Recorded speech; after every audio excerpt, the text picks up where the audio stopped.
여러분 한 주간의 삶은 어떠셨는지 궁금합니다.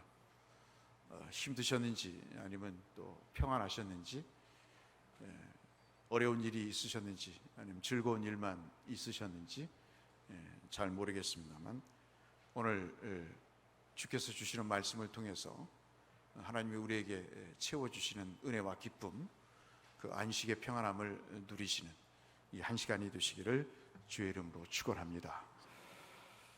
인간은 쉼을 얻기 위해서 일을 합니다. 일을 위해서 일을 하는 사람, 불쌍한 사람이 아닐 수가 없죠. 일을 하는 데는 목적이 있습니다. 모든 삶에 목적이 있듯이 일을 하는데도 목적이 있는 것이죠. 하다못해 돈을 벌기 위해서 일을 하기도 하고, 또 지위를 얻기 위해서 일을 하기도 합니다. 공부도 그렇고 모든 일이 목적이 있죠. 근데 그 목적의 가장 본질적인 것은 내면을 들여다보면 좀 잘 살아보겠다고 하는 그런 마음이 없지 않아 있습니다. 그 잘 살아본다는 것은 경제적인 의미에서의 잘 살아본다는 의미도 되겠지만, 어떤 지위에 올라가서 참 세상에서 부러워할 만큼, 존경할 만큼, 뭔가를 이루었다고 평가받을 만큼의 그런 자리를 내가 한번 차지해 보겠다, 그런 생각을 갖고 일을 하는 경우가 다반사가 아닐까 싶습니다. 좌우간 인간은 쉼을 얻기 위해서 노후 대책도 하고, 그리고 열심히 한 주간도 일을 하면서 편안한 주말을 보내기 위해서 일주일 동안 열심히 일을 하고, 반년을 열심히 일해서 휴가를 보내기 위해서 열심히 일을 하죠. 영국 사람들은 축구를 보기 위해서 열심히 주중에 일을 합니다. 그리고 한국에서도 마찬가지, 오늘 새벽에서도 그랬듯이 열심히 축구를 보기 위해서 그렇게 한 주간을 보내는 그런 사람들도 있습니다. 근데 또 어떤 때는 이 쉼을 위해서 쉼을 포기하는 경우도 있죠. 그 경우가 어떤 경우겠습니까? 전쟁이 그렇죠. 안전을 위해서, 평안한 삶을 위해서 그 잠시 평안함을 포기하는 그런 경우도 있습니다. 저간 모든 사람들은 이렇게 인생을 쉬기 위해서 노력도 하고, 그리고 애를 쓰기도 하고, 또는 전쟁을 치르기도 하면서 쉼을 얻는 데 목숨을 거는 그 삶을 살아갑니다. 오늘 그런 관점에서 우리가 본문을 한번 보시면 좋을 것 같은데요. 오늘 말씀의 가장 핵심은 여러분 1절에, 화면을 한번 보여주시면 1절에 잘 이해가 안 되는 표현이 나와서 여러분에게 설명을 좀 드려야 될 것 같습니다. 지난 시간에 잠시 말씀을 드렸습니다마는, 루색의 시어머니가 주문을 합니다. 어떤 요구를 하냐면, 내가 너에게 소원이 하나 있다. 그 소원이 뭐냐면, 내가 내게 안식할 곳을 구하여 주기를 원한다 하는 이야기를 합니다. 그것이 너를 복되게 할 것이다, 그렇게 말씀을 합니다. 그리고 그 2절부터 쭉 보면은 무슨 결혼 비슷한 이야기를 하는 것 같은데, 결국 3절, 4절, 5절, 6절을 5절까지 가보면 이 외간 남자와 동침을 하도록 하는 이야기를 합니다. 이게 도대체 시어머니가 제정신인가 할 정도로 노망이 들러서, 치매가 들려서 이렇게 하는가 하는 생각이 들 정도로 폐륜적인, 반윤리적인 그런 요구를 합니다. 그런데 지난 시간에 우리가 살펴봤듯이 이제 그것이 그렇지 않다는 것을 우리가 볼 수 있는데요. 다시 1절을 한번 보시면, 이 안식할 곳이라고 하는 것은 우리가 한글로 안식할 곳이라고 해석을 해놓고 있습니다만은, 1절 다시 보여주실까요? 안식을 하는 곳이라고 하는 것은, 여러분 1장을 한번 보시면, 여러분이 갖고 계신 성경 1장을 한번 펴보시면, 나오미가 남편 잃고 아들 잃고 베들레헴에 양식이 있다는 소식을 듣고 다시 고향으로 떠나기로 결심을 할 때, 두 며느리를 이제 정리를 하겠다고 다짐을 하고 이야기를 하는 대목에서 나오는 장면입니다. 8절 말씀 보시면, 1장 8절에 나오미가 두 며느리에게 이르되 너희는 각기 너희 어머니 집으로 돌아가라. 친정으로 돌아가라는 이야기도 되죠. 너희가 죽은 자들과 나를 선대한 것 같이 여호와께서 너를 선대하시기를 원한다. 이 어머니의 집이라는 것이 그때 당시에 우리가 생각하는 단순한 친정을 얘기하는 것이 아니고 재가를 이야기하는 의미를 담고 있습니다. 9절 말씀 보시면 또 이야기를 하시죠. 나오미가 여호와께서 너에게 허락하사 각기 남편의 집에서 위로를 받게 하기를 원한다.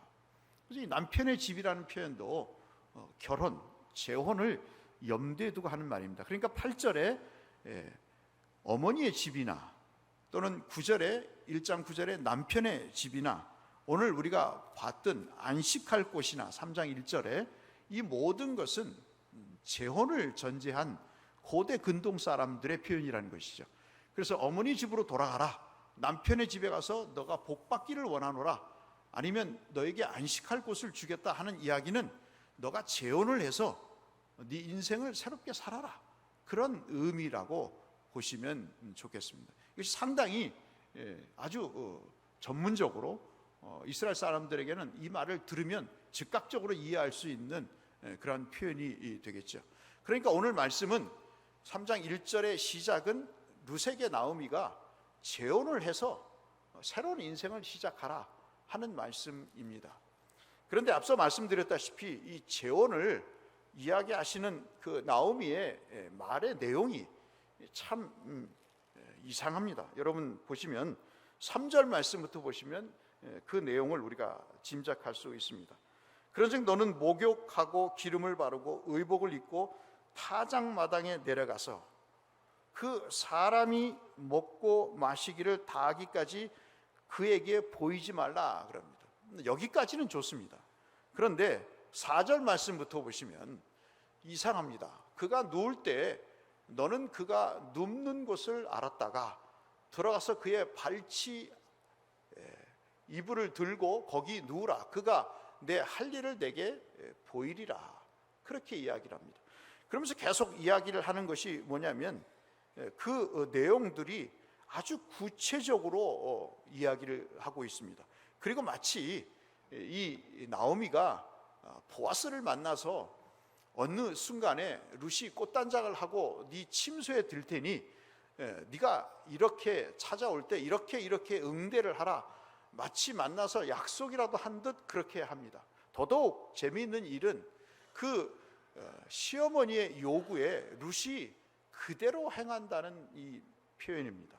4절 마지막 절에 보시면 그 알리를 내게 알게 하리라 하리니 룻이 시어머니에게 이르되 어머니의 말씀대로 내가 다 행하리이다. 우리 인생을 살면서 이해가 안 되는 부분들이 있죠. 자식이 이해가 안 됩니다. 부모가 이해가 안 됩니다. 교우가 이해가 안 되고 주의 종들이 이해가 안 될 때가 있습니다. 근데 참 이해가 안 되는데 그 이해를 안 되는 일을 순종하라고 이야기할 때가 있죠. 참 받아들이기 어려울 때는 그것을 순종으로 옮기기가 참 쉽지가 않은 내용입니다.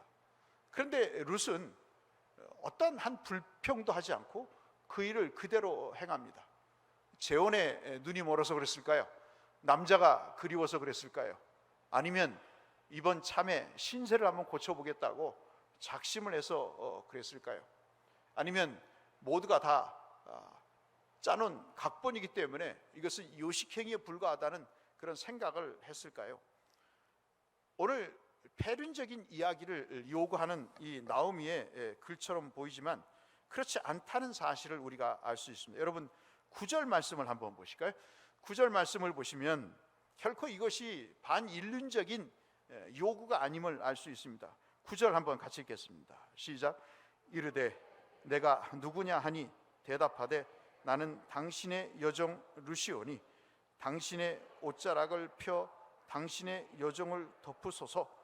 이는 당신이 기업 물을 자가 됨이니이다 하니. 당신은 나의 성적인 파트너가 아니라 당신은 나에게 하나님이 말씀으로 규정하신 기업 물을 자의 의무를 그리고 특권을 수행할 장본입니다 라는 이야기를 하는 것이죠.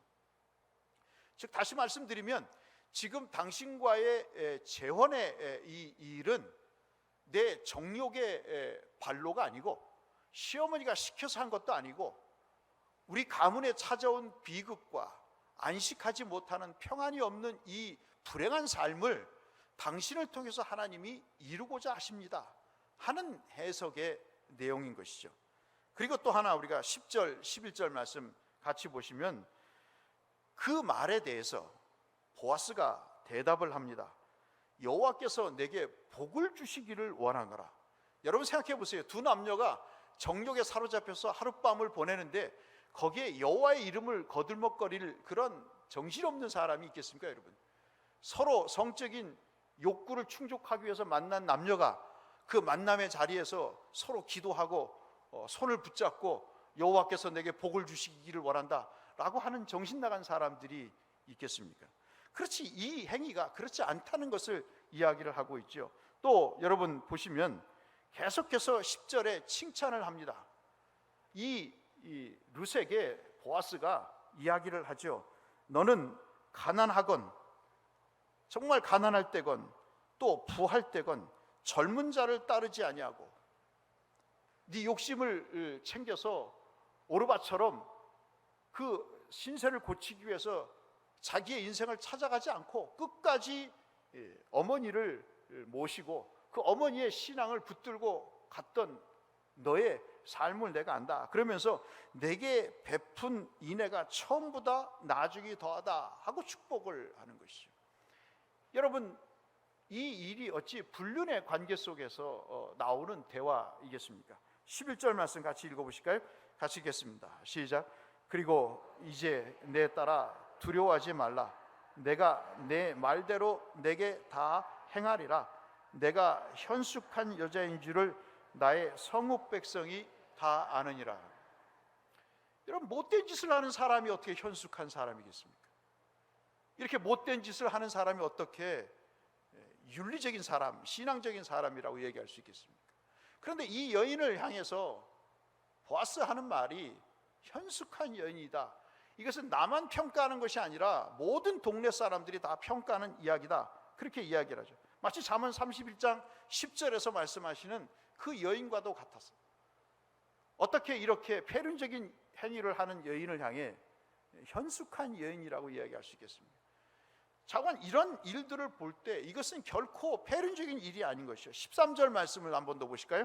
13절 말씀 보시면 더 명확하게 우리에게 말씀해 주고 있습니다. 13절 같이 읽겠습니다. 시작. 이 밤에 여기서 머무르라.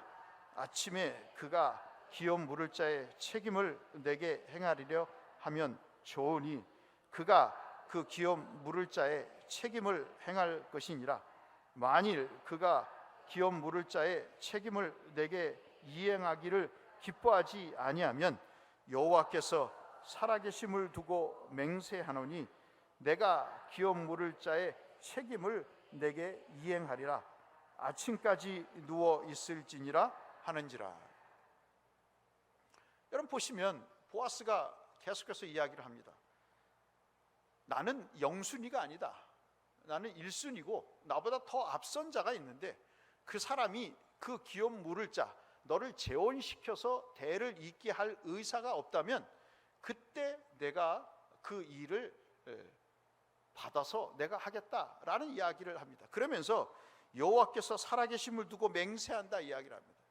따라서 보아스도 룻 자체도 어떠한 성적인 충동에 의해서 자기의 정욕을 불사르기 위해서 야밤에 이상한 짓을 하려는 의도가 전혀 없었다는 사실을 우리에게 말씀해 주고 있죠. 가장 결정적인 것은 여러분 9절 말씀해 보시면 옷자락을 덮는다 하는 이야기가 나옵니다.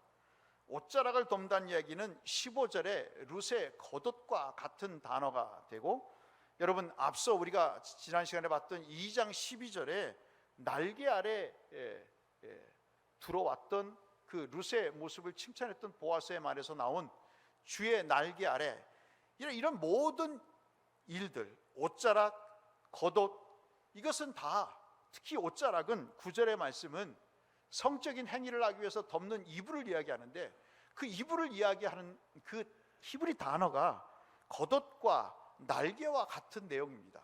따라서 이 본문을 쓴 사람은 이 두 남녀가 어떤 성적인 충동에 의해서 만나서 패륜적인 행위를 하고자 했던 의사가 전혀 없다는 사실을 말씀을 하고 있는 것이죠. 결국 3장 1절에 이 나오미가 룻의 삶에서 안식할 곳을 구하였던 것은 자신과 룻, 자기의 불행했던 인생을 새롭게 행복하고 복되게 기쁘게 하나님이 주시는 위로와 은혜, 자기는 비록 하나님의 말씀을 저버리고 모압으로 가서 쓰디쓴 인생의 그 비참한 그리고 값진 모든 어려움들을 치료해야 했던, 그러므로 인해서 빚어졌던 인생의 그 불행한 상황을 다시 하나님이 회복하시겠다고 하시는 그 뜻을 알고, 즉 다시 말씀드리면 룻이 보아스를 만나서 그 보아스의 밭에서 이삭을 줍고 그리고 보리를 엄청나게 많이 얻게 되는 그 일을 통해서, 그리고 보아스가 기업 물을 짜임을 나중에 알게 되면서 하나님이 보이지 않는 손으로 이스라엘 백성들, 특별히 자신의 삶에 복을 다시 주시겠다고 하시는 사실을 알았기 때문에 이 며느리에게 안식할 곳, 즉 재혼을 요구하게 된 것이죠. 이것이 무슨 의미가 있을까 하는 것입니다. 저는 오늘 여러분에게 오늘 3장에서 우리에게 주시는 중요한 단어를 통해서 말씀드리고 정리하고자 합니다. 3장에는 세 가지 중요한 단어가 등장을 합니다. 그 등장이 뭐냐면 밤입니다. 밤. 여러분 한번 보실까요? 어디에 보시냐면 2절에 한번 보실까요? 2절에 보시면 내가 함께하던 하녀들을 둔 보아스는 우리의 친족이 아니냐. 보라, 그가 언제 하죠? 오늘 밤에 타작마당에서 보리를 까불리라 그랬습니다. 밤은 쉬는 때입니다. 밤은 하나님이 창조하시고 그 다음 날을 시작하시는, 저녁이 되고 아침이 되니 이는 첫째 날이니라. 하나님이 열심히 일을 하시고 밤에 쉬는 시간에 공간을 주셨어요. 우리의 질병의 가장 주된 요인이 뭐죠? 밤에 잠을 자지 않는 것입니다. 심지어는 성직자들도 밤에 게임을 하고 밤새도록 새벽까지 눈이 충혈될 정도로 게임을 하고, 그러한 세태에 우리가 살고 있습니다. 새벽까지 축구를 보고 정신을 잃어버리고 사는 그런 사람들이 태반입니다. 인생의 밤을 즐기고자 불행한 일들을 저지르는, 그래서 그 인생에 암흑기가 오는 일들이 얼마나 많습니까? 조선일보를 봤더니 여러분 5시간 이상 자야 우리의 그 인슐린의 분비가 제대로 된다고 하더라고요. 혈당을 잡으려면 5시간 이상을 자야 된다. 7시간에서 8시간 자야 된다. 더 이상 많이 자도 좋지 않다고 이야기를 하더라고요. 잠은 밤에 이루어지고 밤은 우리에게 쉼을 주는 것이죠. 근데 그 밤에 모든 못된 역사들이 이루어지는 것이죠. 그 일 때문에 인생에 불행이 오게 됩니다. 지금 2절은 아마도 그 나오미의 불행한 삶의 한 단면을 보여주는 장면이라고 볼 수 있겠죠. 여러분 8절을 보실까요? 8절을 보시면 또 내용이 나옵니다. 보아스가 룻에게 이야기를 하면서 이야기를 할 때 8절 말씀을 보시면 밤중에 그가 놀라 몸을 돌이켜 본즉 그랬습니다. 자다가 무슨 인기척에서 깨봤더니 여자가 자기 옆에 누워 있는 것입니다. 이런 황당한 일이 어디 있겠습니까? 자기 와이프도 아닌 외간 여자가 누워 있는데 쉼을 얻기 위해서 누워 있는 그때 이상한 일이 벌어지는 것이죠. 여러분 또 어디를 보시나 13절 말씀을 보시면 역시 그 내용이 나옵니다. 보아스가 이야기를 하죠. 이 밤에 여기에서 머물러라 라고 이야기를 합니다. 네 인생이 지금 불행하고 밤과 같이 어두운 인생이지만 여기서 머물러라. 아침까지 여기에 있으라 그럽니다. 이제 네 인생에는 안식이 있을 것이다 라는 이야기를 이렇게 상징적으로 하고 계시는 것이죠. 주님은 그렇게 불행했던 나오미의 인생을 그 밤같이 칠흑같이 어두웠던, 쉼을 얻기 위해서 떠났지만 그 쉼을 얻기 위해서 떠났던 자기 자신의 생각에 의해서 결정됐던 것이 인생의 비극을 초래하게 되고, 그로 인해서 불행한 인생을 살았던 그 여인에게 이제 진짜 안식이 무언가를 가르쳐 주시고자 룻과 보아스를 통해서 이 쉼의 은혜를 시작하시려고 하시는 것입니다. 그것이 우리가 살펴봤던 주의 날개 아래 피하는 그 말씀으로부터 시작해서 우리에게 주고 계시는 것이죠. 여러분 잘 아시다시피 주님은 창세기 2장 2절에 엿새 동안 일을 하시고 일곱째 되는 날에 안식하셨다, 그렇게 말씀을 합니다. 주님도 일을 하셨죠. 일 자체가 저주는 아닙니다. 어떤 사람들은 일이 저주라고 얘기하지만 결코 일은 저주가 아닙니다. 우리가 하나님 앞에 일을 한다 하는, 경작한다는 말은 예배한다는 말과 똑같은 말씀입니다. 따라서 삶이 예배요, 예배가 바로 삶이라는 것이죠. 그것은 창세기나 요한복음에서 말씀하시는 동일한 내용입니다. 그러니까 우리는 열심히 일을 해야 됩니다. 열심히 주어진 일을 해서 엿새 동안 힘써 일을 하는 것이 우리에게 굉장히 중요한 일이죠. 창세기 3장 16절로 17절에 그러나 그 안식이 죄로 인해서 완전히 파괴가 됩니다. 여러분 우리가 그 쉽게 느끼는 거잖아요. 창세기 3장 16절로 17절을 들여보지 않아도 우리의 가족 가운데서도, 우리의 공동체 가운데서도 욕심과 자기의 뜻 때문에 안식이 깨어지고 그거로 인해서 비극이 초래되는 일들을 얼마나 많이 봅니까? 조금 욕심을 부리지 않으면 서로 행복할 텐데, 조금 이타적이면 좋을 텐데 그러지 못해서 빚어지는 인생의 불행한 밤들이 얼마나 많아요. 여러분, 에라 모르겠다, 내 것을 챙겨서 내 스스로 나는 잘 살면 되지 하는 이 한국에 되먹지 못한 그런 사조도 있지만, 그러나 우리가 제정신이라면 우리가 양보하고 우리가 배려하고 우리가 생각해서 서로 가져가야 될, 서로 누려야 될 행복이 얼마나 많습니까? 우리의 욕망 때문에 가족에게 지울 수 없는 그런 일들을 우리 신문지상에서 보잖아요. 60kg도 안 되는 여인이 80kg가 넘는 남편을 그렇게 훼손하는 일들이 우리에게 벌어진단 말씀입니다. 오죽하면 그랬겠느냐 하는 이야기도 있겠습니다만은, 얼마나 많은 인생에 우리가 밤이 찾아오는 이유가 뭐겠습니까? 하나님의 말씀을 떠나서, 하나님의 예배 자리를 떠나서, 하나님의 믿음의 자리를 떠나서 우리가 뭔가를 이루어 보고자 할 때 얻어지는 인생의 밤들이 얼마나 많습니까? 승진하기 위해서 밤새도록 열심히 일을 한 제 친구가 있습니다. 50이 넘어서 질병에 걸렸습니다. 회사에서 나가라고 합니다. 30년 넘게 봉직한 회사입니다. 나가라는 것까지 좋은데 몸에 질병이 찾아왔습니다.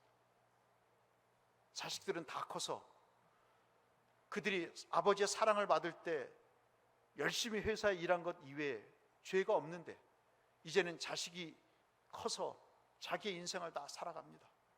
그들이 특별하게 서운하게 한 적도 없는데 그저 병들고 회사에서 해고를 당했던 그 자기의 인생, 그리고 웃으면서 그렇게 행복하게 살아가는 자식을 볼 때 행복감을 느껴야 되는데, 어찌 보면 배신감을 느끼는 그 한 중년의 남자를 가까이서 보면서 참 인생의 밤이 참 모질구나 하는 그런 생각도 해보게 됩니다. 여러분은 어떠십니까? 여러분은 인생의 밤을 지내고 계십니까? 아니면 아침을 맞고 계십니까? 야곱이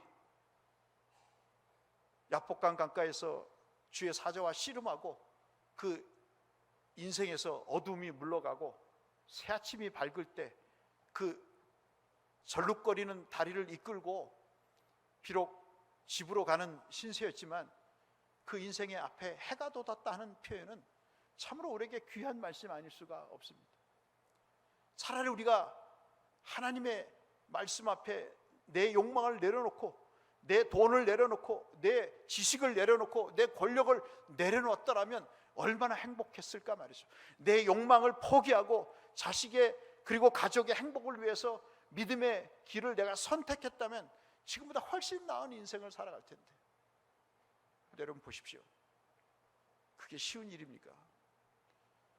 영어에 오리엔티드라는 단어가 있습니다. 오리엔티드라는 단어는 한 번 습관이 되면 고쳐지기가 쉽지 않은 것입니다. 여러분 대학 가면 오리엔테이션 하죠? 뭘 가르쳐 줍니다. 무엇을 익숙하도록 훈련시켜 줍니다. 그대로 알고 그대로 행합니다. 하나님을 떠난 익숙해진 삶, 그 삶은 늘 인생의 밤이라고 하는 시간에 익숙해져 그 불행한 인생을 겪게 되는 것이죠. 근데 주님은 그 인생을 찾아오십니다. 그 인생을 찾아오셔서 보아스를 룻을 통해 만나게 하시고, 여러분 우리가 잘 아시는 대로 룻과 보아스가 재혼해서 오벳이라고 하는 손주를 만나면서 그 인생에 불행했던 그 인생에 나오미가 룻을 통해서 손주를 안으면서 내 노년의 봉양자뿐만 아니라 내 인생의 기쁨이라고 하나님 앞에 눈물을 흘리며 감사했던 장면을 우리가 아시잖아요. 여호수아서를 봐도 그렇습니다. 민수기에 분명히 하나님이 여호수아와 갈렙 이외에는 가나안 땅에 안식에 들어갈 수 없다고 하셨지만, 그러나 주께서 여호수아 1장에서 말씀하시기를 뭐라고 13절에 말씀하십니까? 내가 너희에게 안식의 땅을 주리라. 그 폐역한 인생에게 다시 안식을 주시겠다고 약속을 하시고, 23장 3절 여호수아에서는 내가 그 일을 위해서 싸우겠다라고 말씀을 하십니다. 우리에게 행복을 주시기 위해서 주님은 십자가라고 하는 일을 하시는 거죠. 우리가 천국의 기쁨을 누리기 위해서 주님은 십자가라고 하는 그 고통을 당하신 것입니다.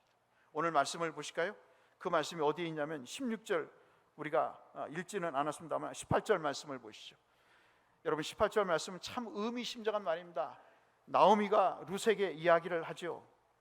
이에 시어머니가 이르되 내 딸아, 이 사건이 어떻게 될지 알기까지 앉아 있으라. 그 사람이, 즉 보아스가 오늘 이 일을 성취하기 전에, 즉 기업 물을 이 일을 성취하기 전에는 쉬지 아니하리라 그랬습니다. 그래서 우리가 보아스를 예수님의 예표라고 얘기하는 것입니다. 보아스는 어떻게든지 룻과 결혼을 해서 그 기업 물을 자의 권리와 의무를 자기가 수행하고자 하는 것입니다. 그런데 자기보다 앞선 사람이 있기 때문에 그 사람이 그것을 포기해야만 하는데 그렇지 못할까 전전긍긍하게 되는 것이죠. 나중에 우리가 4장에 보시면 그 일이 진행되겠습니다마는, 누구의 안식을 위해서라면 누구는 희생을 하는 것이죠. 여러분 그것이 우리의 기도가 되어야 됩니다. 가족을 향한 기도가 되어야 돼요. 여러분 안식을 들어가지 못할, 천국에 이르지 못할 사람이 있다면 그 사람을 위해서 내가 쉬지 않고 TV 보지 않고 내가 안식하지 않고 이 자리에 와서 하나님 앞에 기도를 해야 되는 거예요. 룻의 비극적인 인생을 회복하기 위해서 보아스는 기업 물을 자의 일을 하기 위해서 쉬지 않았다고 얘기했습니다. 그리스도는 우리의 나음을 얻기 위해서 그가 상함을 얻고 채찍을 맞고 찔림을 당하고 우리가 평화를 누리기 위해서 그는 못된 인간들의 손에 의해서 고난을 당하신 것이죠. 여러분 거저 있는 일이 있겠습니까? 여러분? 우리 자녀들이 먹고 잘 살 수 있는 그 배경 속에는 우리 아버지들의 눈물겨운 수고가 있는 것이죠. 왜 우리는 하나님 앞에 복을 구하면서 하나님이 우리에게 주신 헌신의 모습을 잘 모를까요? 그것을 왜 우리가 담지를 못할까요? 왜 주님이 우리를 위해서 헌신하고 우리의 평안과 우리의 안식을 위해서 십자가라고 하는 그 수고와 헌신을 하신 것을 우리는 왜 담지 못할까요? 자식을 위해서 밤새도록 일을 하지만 자식을 위해서 밤새도록 기도는 안 할까요? 자식을 위해서 못던 일을 하더라도 자식을 위해서 말씀을 붙잡고 하나님 앞에 눈물을 흘리며 그 말씀대로 살기를 원하는 간절한 아비의 음성은 왜 우리 속에 없을까요? 왜 우리는 이 땅에 노후를 생각하면서 저 하늘나라의 안식을 누려야 될 그 안식은 별로 탐탁지 않게 생각을 할까요? 사랑하는 성도 여러분, 하나님은 우리에게 안식을 주시기를 원합니다. 그것이 성령을 통해서 지금도 행하시기를 원하십니다. 저는 여러분에게 히브리서를 권해드리고 싶습니다. 오늘 돌아가시면 히브리서 3장 4장을 한번 읽어보세요. 히브리서 3장 4장은 우리가 영원히 누리게 될 안식에 대한 내용들로 도배되어 있습니다. 우리가 어떤 인생이 살아야, 어떻게 살아야 행복한 인생인가를 우리에게 말씀해 주시는 내용들로 히브리서 3장 4장은 가득 차 있습니다. 그 중에 히브리서 4장 3절은 우리에게 기가 막힌 말씀을 주시는 내용입니다. 히브리서 4장 3절의 말씀을 제가 읽어드리겠습니다. 이미 믿는 우리들은 저 안식에 들어가는도다. 그래서 저와 여러분은 하나님의 나라의 안식에 들어가요. 그가 말씀하신 바와 같으니 내가 노하여 맹세한 바와 같이 그들이 내 안식에 들어오지 못하리라 하였다. 아까 말씀드린 민수기에서 여호수아와 갈렙 외에는 가나안 땅에 못 들어왔다는 그 이야기를 지금 하고 계시는 것입니다. 그러나 세상을 창조할 때부터 그 일은 이루어졌다 이거죠. 가지옷을 지어 입으시면서 타락한 인간, 하나님처럼 되기를 원했던 욕망 가운데 사로잡혀서 그 인생에 쉼이 없었던 그 사람들에게 하나님은 가죽옷을 지어 입히시면서 자신의 헌신을 상징적으로 보여주시고 십자가를 보여주시고 구원을 통해 그들을 영생의 길로 인도하시겠다고 하시는 그 원래 복음을 말씀하시면서 그들에 대한 안식의 일을 시작하신 것이죠. 우리가 불순종할 때 주님은 우리의 불순종을 순종으로 바꿔서 멸망이 아닌 구원에 이르는 일을 동시에 시작을 하시게 된 것입니다. 그래서 저는 여러분에게 마지막으로 말씀을 드리고 싶습니다. 여러분 히브리서 3장 말씀을 한번 보셨으면 좋겠습니다. 히브리서 3장 혹시 방송실 준비됐으면 한번 보여주시면 좋겠습니다. 3장 13절에서 15절의 말씀은 참 우리에게 중요한 말씀입니다. 우리 같이 한번 읽어보실까요? 함께 읽겠습니다. 시작. 오직 오늘이라 일컫는 동안에 매일 피차 권면하여 너희 중에 누구든지 죄의 유혹으로 완고하게 되지 않도록 하라. 15절 한번 보여주실까요? 15절 같이 읽겠습니다. 15절 읽겠습니다. 시작. 성경에 일렀을 때 오늘 너희가 그의 음성을 듣거든 경노하시게 하시던 것 같이 너희 마음을 완고하게 하지 말라 하였으니. 아멘. 오늘이라는 단어가 우리 눈에 들어옵니다. 오늘 어려울 수 있습니다. 오늘 하나님을 떠나고 싶은 마음이 들 때가 있습니다. 교회를 떠나고 싶은 마음이 들 때가 있어요. 저 사람 때문에 교회를 안 나오고 싶을 때가 있습니다. 그러나 다 핑계예요. 내가 믿음이 없다는 얘기입니다. 믿음이 있는 사람은 교회를 떠나지 않아요. 믿음이 있는 사람은 가족을 버리지 않습니다. 믿음이 있는 사람은 가족에게 피눈물을 흘리지 않아요. 믿음이 있는 사람은 가족을 책임집니다. 믿음이 있는 직분자는 교회를 책임집니다. 그래서 사랑은 책임인 거예요. 싫든 좋든 책임인 것입니다. 그런데 그 책임이 어디서 나옵니까? 오늘이라고 하는 이 순간 내게 들려진 이 말씀이 내가 떠나고 싶고 내가 모압으로 가고 싶고 내 팔자를 고치고 싶은 그런 순간에도 하나님이 나에게 홀대하시는 것 같은 느낌을 받는 그 순간에도 내가 이 믿음의 자리를 지켜야 되겠다고 하는 그 하나님의 음성을 듣고 순종할 때 인생에 참 안식이 있는 것이죠. 여러분 하나님을 떠나서 행복하신 적이 있습니까? 하나님을 떠나서 인생 최대의 기쁨을 누리신 적이 있으십니까? 바꾸셔야 돼요. 지금이라도 뭔가 잘못됐으면 바꾸셔야 돼요. 그대로 두면 안 됩니다. 안식에 못 들어갈 수도 있어요. 이건 제 말씀이 아니라 오늘 본문의 말씀입니다. 나오미가 인생의 행복한 길을 떠났잖아요. 그 길을 떠나서 다시 돌아온 이유가 뭡니까? 그 길이 아니거든요. 오늘 여러분 룻기의 은혜를 받으시려면 인생의 자기의 계획의 길을 떠났던 그 나오미가 모든 것을 잃어버리고 다시 하나님 앞에 인생의 길을 찾기 위해서 갔던 길을 돌아왔다는 것을 여러분 꼭 기억하셔야 됩니다. 이것은 아브라함도 그랬습니다. 애굽에 내려가서 팔자를 고치고 싶었지만 그러나 그 길을 다시 돌아올 수밖에 없었던 것은 그곳에는 생명의 위협과 바로의 공포의 두려움의 상황밖에 없었던 것이에요. 그럼에도 그 인생을 하나님이 거부가 되게 하시는 축복으로 역사하시잖아요. 이삭이 그랬습니다. 야곱이 그랬습니다. 사랑하는 성도 여러분, 오늘 우리에게 가정이 있고 교회가 있습니다. 주께서 집을 세우지 아니하시면 세우는 자의 수고가 헛됩니다. 주께서 성을 지키지 아니하시면 파수꾼의 경성함이 끼어있음이 허사입니다. 돈으로 지켜요? 천만의 말씀.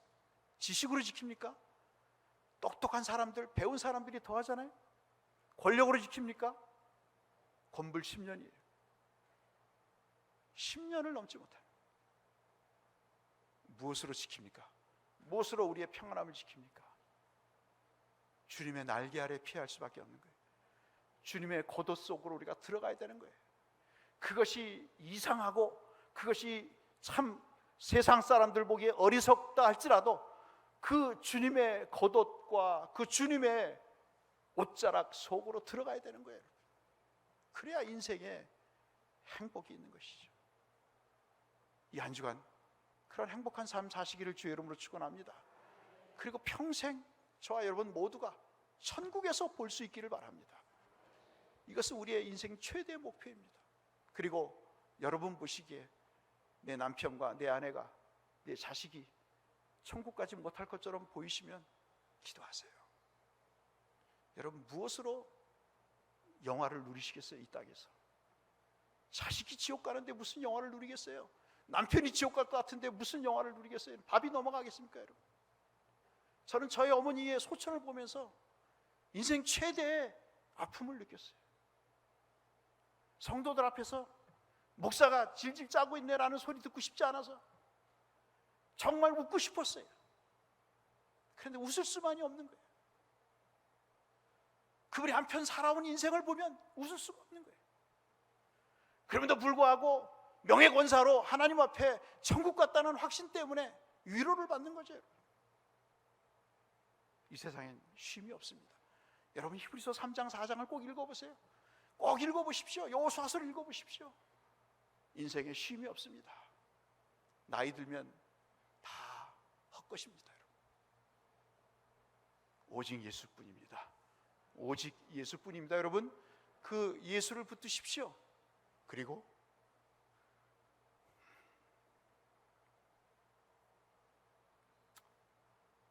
그분을 사랑하십시오. 이게 목사로서 여러분에게 드릴 수 있는 내용입니다. 늘 말씀을 드리지만 불신앙의 가정에서 목사가 되기까지 시련이 많았어요. 제가 오늘 새벽 기도 때도 말씀드렸지만 내 자신이 가장 걸림돌이었습니다. 누구 욕하고 누구 비난하고 누가 이랬다 저랬다 하지만요, 내가 가장 못된 인간이더라고요. 내가 가장 못된 인생의 걸림돌이더라고요. 나를 무너뜨리고 예수를 세우면 못할 것이 없는 거예요.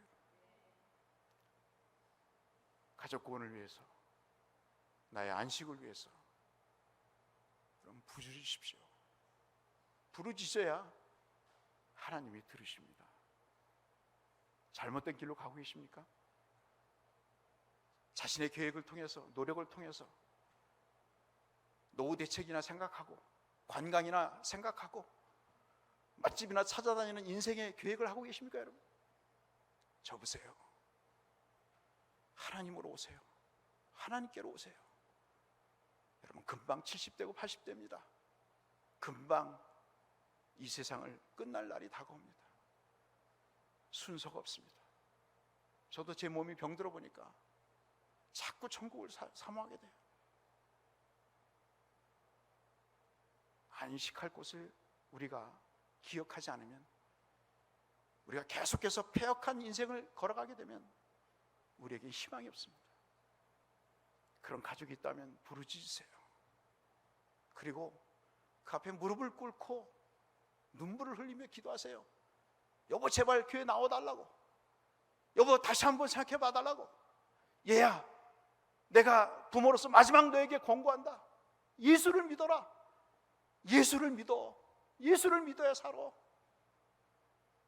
여러분, 그렇게 해보세요. 부모가, 자기 와이프가, 자기 남편이, 자기 엄마가, 아버지가 울고불며 애원을 하는데 돌이키지 않는 자식은 희망이 없는 거죠. 여러분, 사랑하는 성도 여러분, 저는 우리 교회가 안식하기를 축원합니다. 모두가 하나님의 은혜를 경험하는, 진짜 하나님이 주시는 영적인 쉼을 얻으시기를 축복합니다. 이 은혜가 있기를 주의 이름으로 축원합니다.